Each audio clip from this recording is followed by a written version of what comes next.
Hello, this is Tim Dodd from 4N Chichester, and this Friday, the 6th of August, we've got Liz Drury coming along to give us a brand new foresight. Liz is a voiceover expert and is going to be talking about voiceovers, surprisingly enough.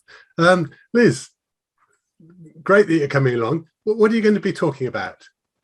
Well, often when I go to networking meetings and I tell people what I do and tell them I'm a voiceover artist, I tend to get one of two reactions. Either people will say, a voiceover artist, so what's that then?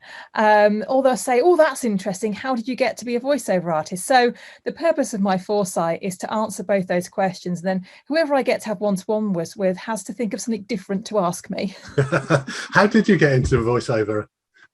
It's quite a long story, but it goes back to when I was a student, a PhD student, and part of my work was picked up by the press, and I did a lot of radio interviews. So that's kind of where my interest started.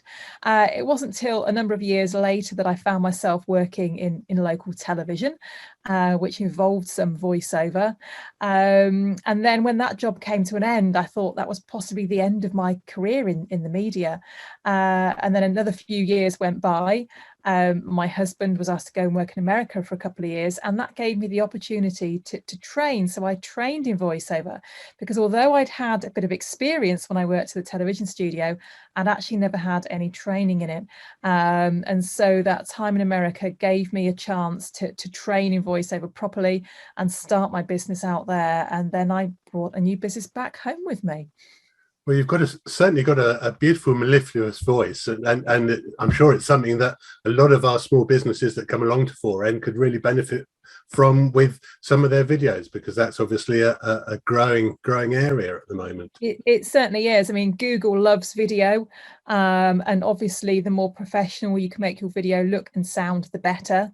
The other thing that I often talk to small business owners about is their voicemail greeting, because that's something that every business can make use of, and your voicemail greeting might be the first impression a potential new client gets of your business. So you want to make sure that's as good as it possibly can be. And so many people really hate recording themselves and hate the sound of their own voice when they hear it recorded. So that's something I can help with. Well, that's a great tip to start out. So that's this Friday, the 6th of August at 10 a.m. We've got Liz Drury coming along to give us some more valuable tips about how to use voiceovers.